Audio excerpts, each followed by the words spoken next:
It's going to be a fruitful time in today's seminar series. Session is Mr. Israel James. Thank you, you're welcome.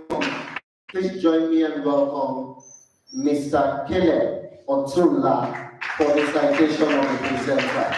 A round of applause for him, please. You are highly welcome.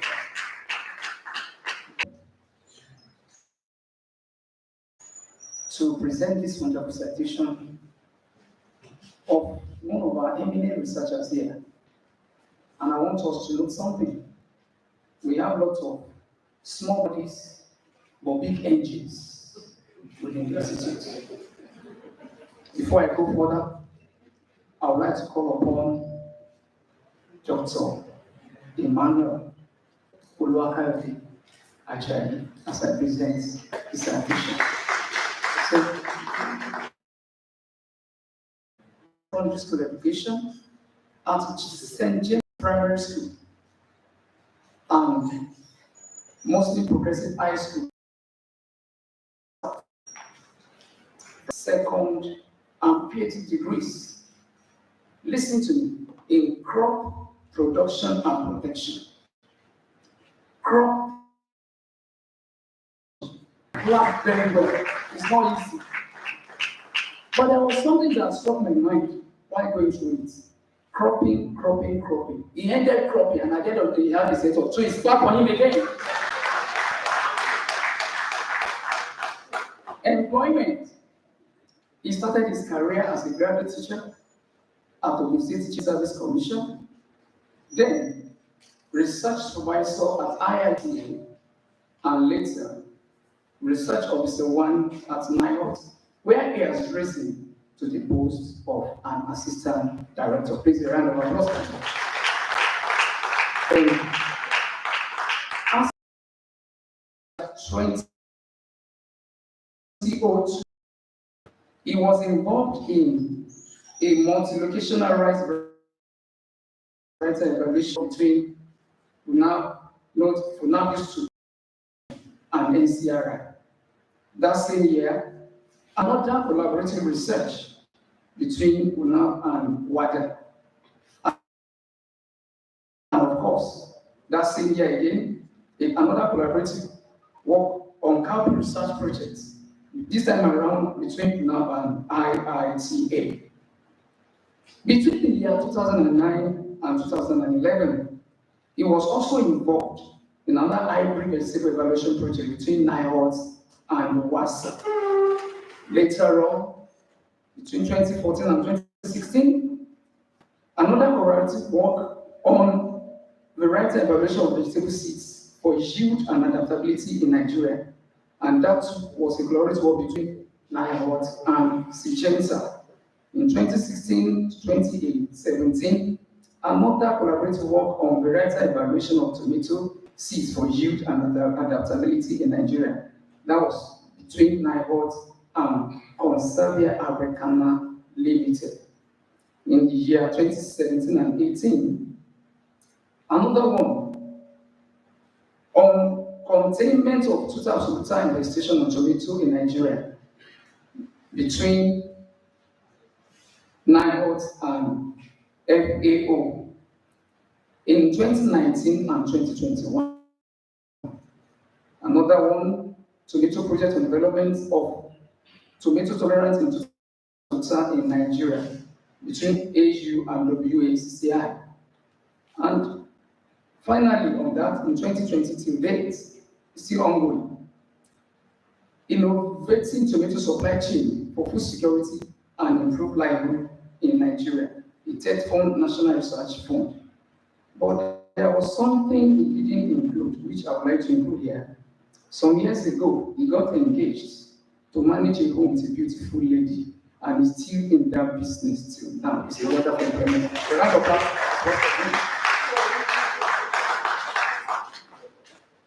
Shebi, I'm not lying. And the thing ended in lots of croppings, you can see. Short courses and workshops he attended. In 2021, specifically between 18th and 26th of May, breeding for resistance to plant diseases. In 2013, between 6th to 30th of October, better production in protected environments. It went forward in 2017 to attend another one between 6th to 10th of November 2017, breeding management 16. And in 2018, specifically between 3rd and 6th of April, introduction to basic molecular biology techniques. In 2021, 4th to 31st of May, editorial process for journal editors, part 2.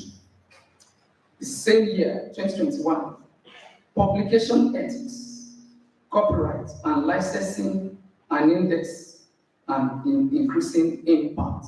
I want to believe from there he got the vision for the presentation today. And 2014 also, he attended research methodology seminar for academic staff, research fellows and postgraduate electronic library resources training workshop on Agora and TIL. A round of applause for him. To his credit, Dr. Ajayi has 75 publications in the chapter. Don't read it now, it's not easy. Clap very well. I hope my AD will not penalize me for that anyway. He has 75 publications in book chapters, referred journal and conference proceedings to his credit. He has supervised students' projects at various levels, including national diploma, higher national diploma, bachelor of degree, and master of degree. He has also been a supervisory committee member to a PhD student at Federal University of Technology, Akure. As regards his professional membership, Dr. Ajayi is a member of the horticulture, where he was once the national coordinator, fruits, public relation officer, and first assistant secretary of Horticulture Nigeria, HOTSI. He was re-elected as the general secretary of the society during the last conference held in November 2020. His work keeps him. He's also a member of Agricultural Society of Nigeria, SAN, as well as the International Society of Horticultural Science, ISHS. He didn't include something again. He's very good at recruiting members, especially when he sees that place is a very good place at the fertile land. For some time now, he's been recruiting me in Watson. So at times, they do think I'm an escort. But meanwhile, stylishly, consciously, unconsciously, he has created a position for me there. Are you interested in knowing? Lithographic officer of HOTSI. A round of applause for me. Am I lying? If you see those certificates issued to you, go and ask for the writer.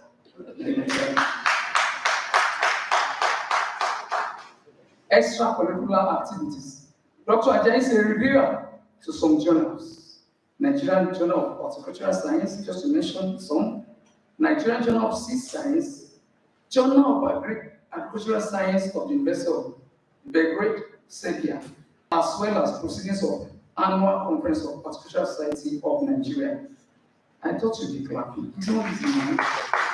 He was once the General Secretary and PR of Axuri 9 Horticultural branch here, Chairman, Parent Teacher Association of Bright Heritage Group of Schools, related to Ibadan, and General Secretary of Golden Ox Estate at Big Gunle, Akpata area, Ibadan.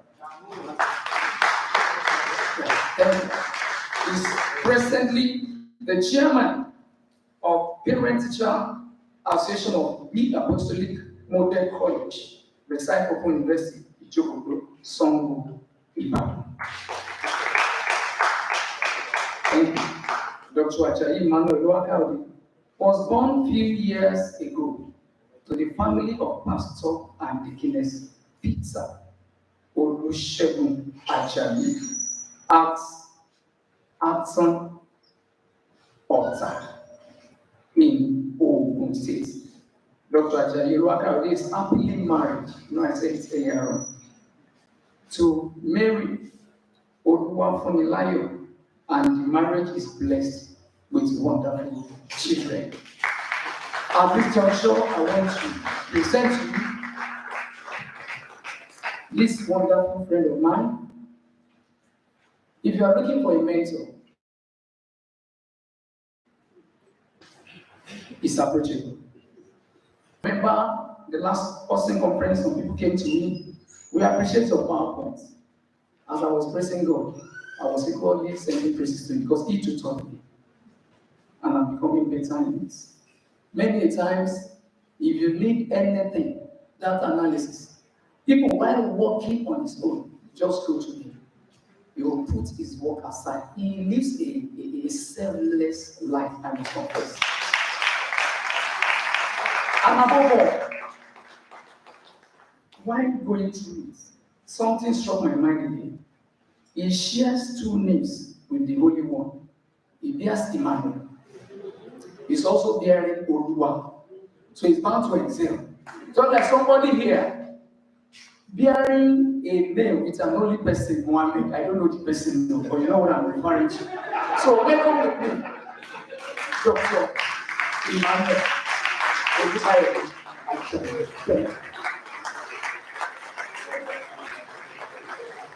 If you can majestically go to your seat.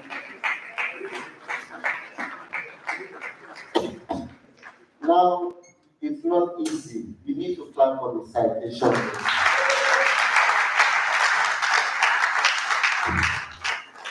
Thank you very much for that wonderful citation of the presenter.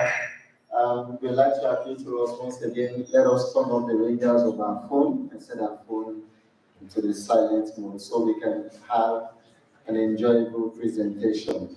Just before we bring up the presenter, we'd like to hand over to the chairperson, Dr. N.A. Badmos, for a brief opening remarks.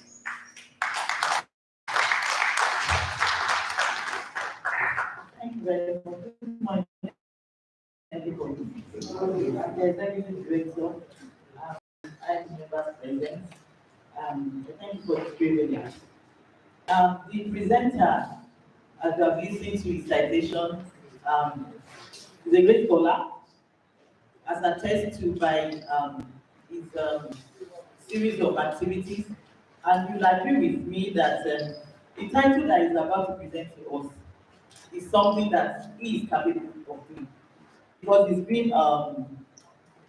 he has over 75 publications, as you have been told. He has provided a lot of students, and he's still doing that. He's a reviewer of journals, several journals, both national and international. And so when you're talking about publications and ethical issues in publications, you'll agree with me that there is no a match. What he wants to talk to us about is something that he is doing already. And I'm sure by the time he gives us his presentation, we will be better off, better informed. Particularly as we know the slogan in academics generally, it's that you publish or you perish. And you must publish. There are ethics, there are rules of publications, which is about to tell us. And so this particular topic is very germane to all of us as researchers and people that do the work of academics. So I don't want to preempt him. On this note, I want to say a very good welcome to Dr. Ajayi, and then again to appreciate him for his scholarly, for his scholarly achievement as he read that to us. Thank you so much. Thank you. Please let's try together and welcome to present to us on publication ethics, promoting integrity in research, Dr. Emmanuel Oluwakayode Ajayi.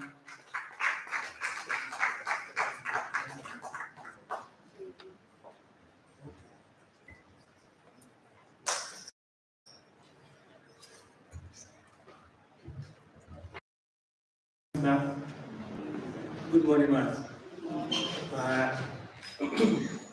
I want to start my protocol from the executive director. I don't know if any protocol has been established before, but if not, let me establish a new one. My executive director, all members of the IMC present, the chairman of this presentation, and all my colleagues, good morning once again. When I heard that this will be the last of the six seminar series this year, I said in my mind, what Yoruba used to say is that Ebulani Igbale. But I don't know why they have put me a small masquerade to now last a coffin. Maybe practice the old masquerade who can join in the dance. They have done their own, they have rested a while. Then the dance now will now be at Imojuwani. I think that is why they have put me there. I want to appreciate the Research Review Planning Committee for this great privilege given to me to present this seminar. I think the notice of this seminar was given to me over 6 months ago.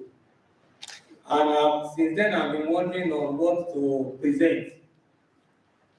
But while I was just ruminating within me, this topic struck my mind: publication ethics, promoting integrity in research.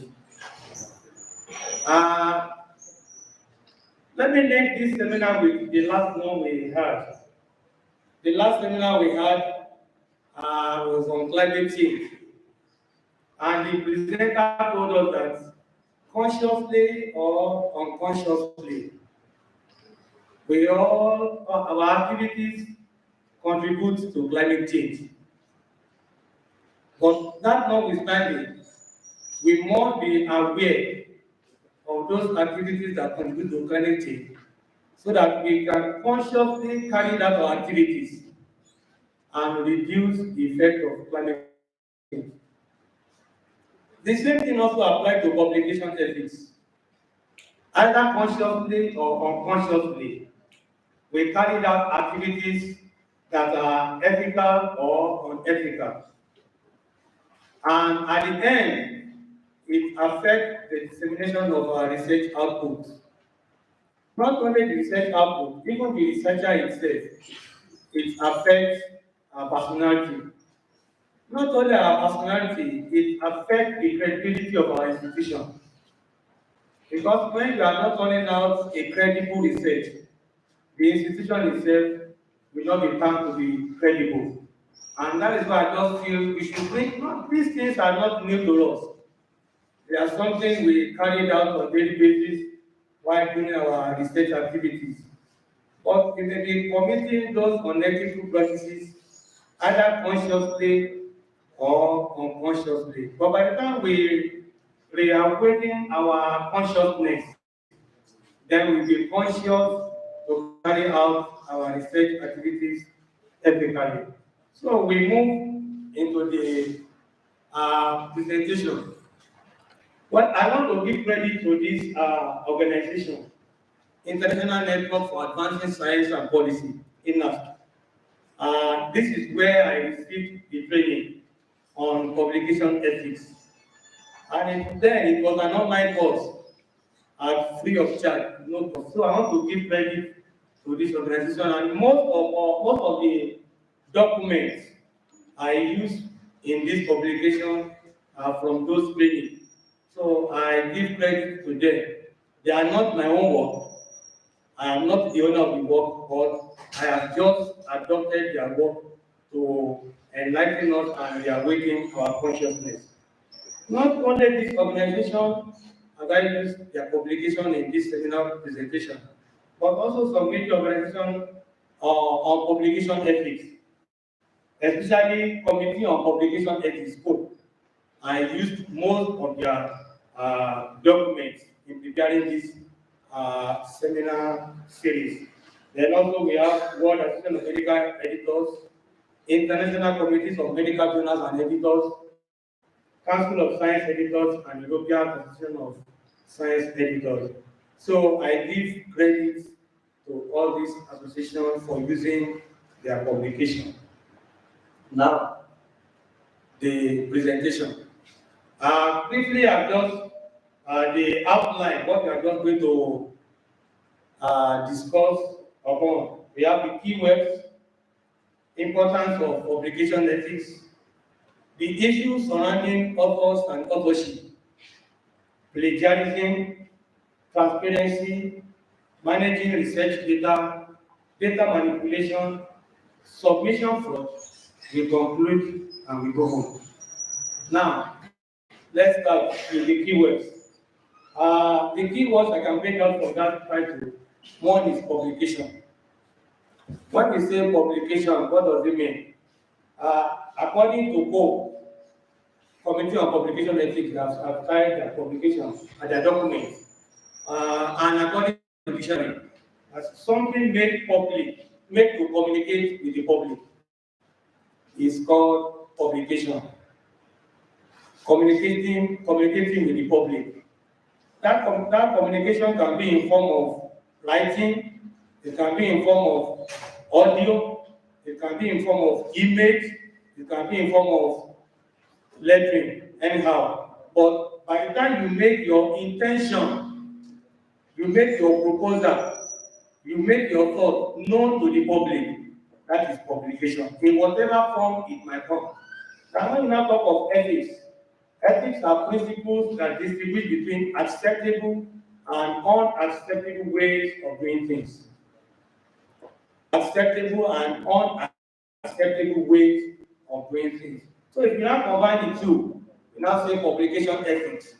It means communicating with the public in an acceptable way, following some principles, following some laid down principles, following some set principles.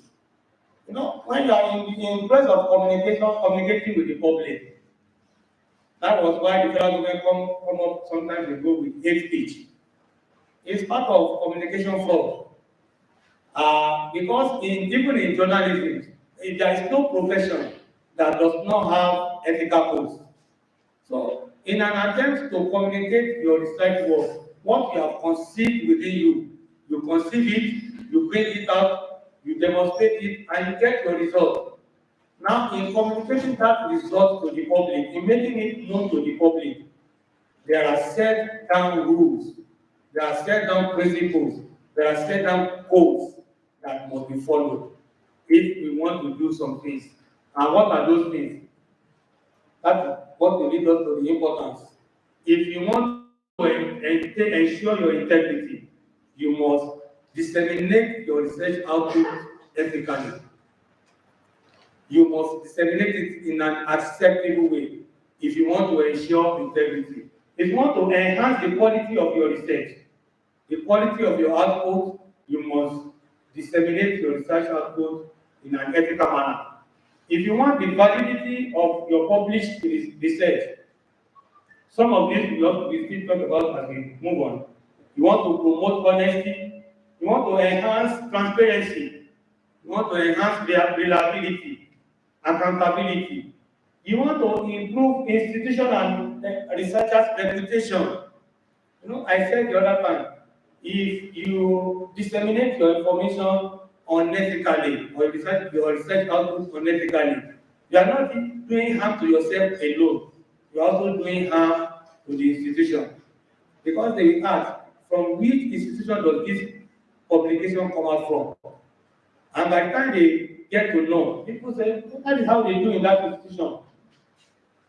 So if you want to build, let me use that word now, if we want to build the reputation of this institution, we must disseminate our research output ethically.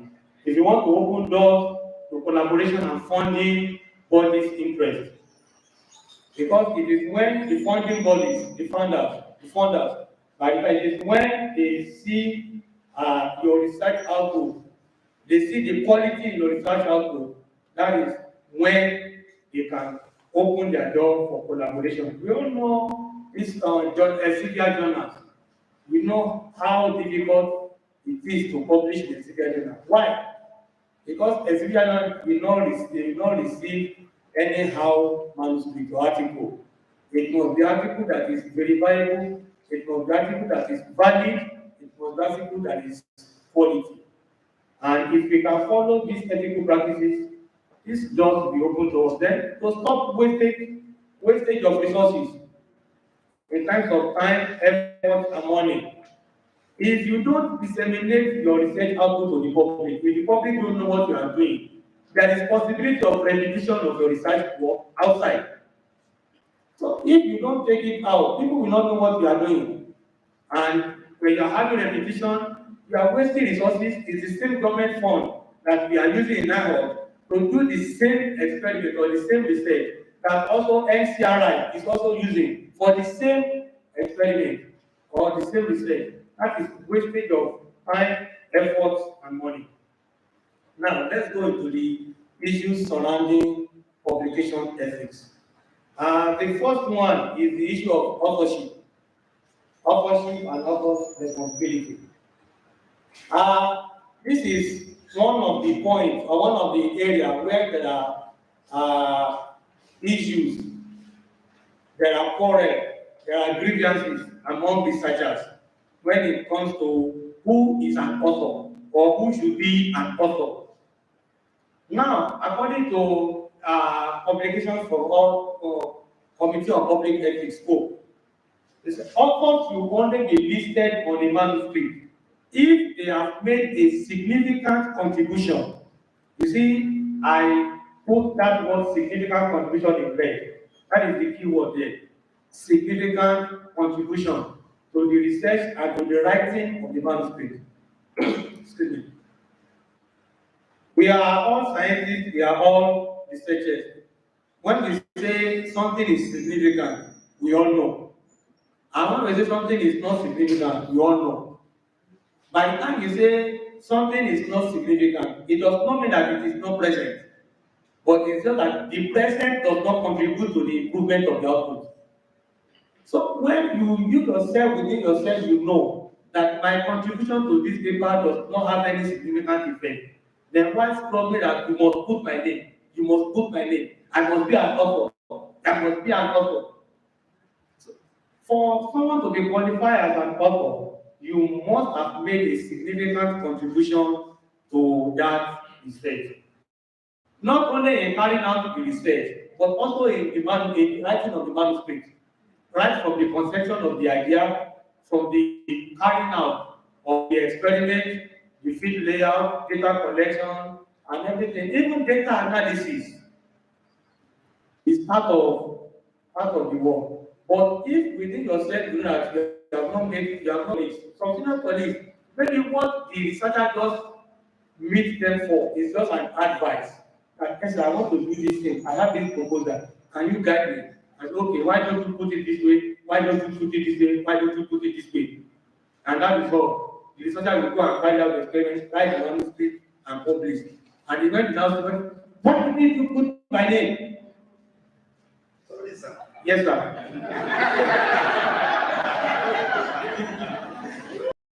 That is what the young man is saying, sorry, sir. I had an experience while he was doing his PhD. Came to me. I think somebody here also referred him to me for data analysis. We analyzed the data interpretation, and by the grace of God, he defended his PhD. But one of the course, because I knew his supervisor very well, he's a senior colleague of mine. So while he was in the course of the PhD, he told me series about the supervisor. I said, don't worry, you will finish. Then the doctor was telling him, what rubbish are you writing? If you finish this work and you publish it, don't put my name. He came back to me and said, this is what is, I don't worry. And by the grace of God, the young man finished. And we were able to publish an aspect of the work in the Elsevier Journal.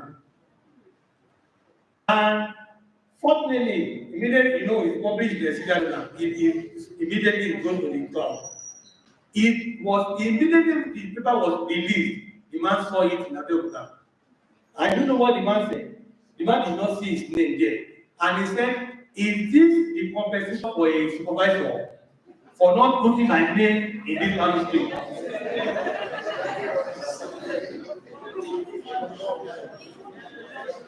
You can see. The young man carried out the experiment. The pastor did not even bother to come and check the experimental side.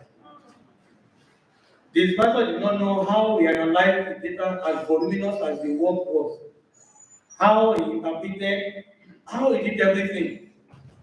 And because he thought nothing good can come out of that work, you know, if you publish it, don't put my name. And after the work, just a part of the work was published in a serious thing. I said, is this the compensation for a supervisor? So if you have not made a significant contribution to a manuscript, we shouldn't fight about it. The sky is big enough for birds to fly without hitting one another. So that we move on to, after the issue of authorship, put my name or don't put my name. Then it comes to the issue of who comes first. That is the order of authorship. Who comes first? I must be the first author. I remember some time ago, I quarreled with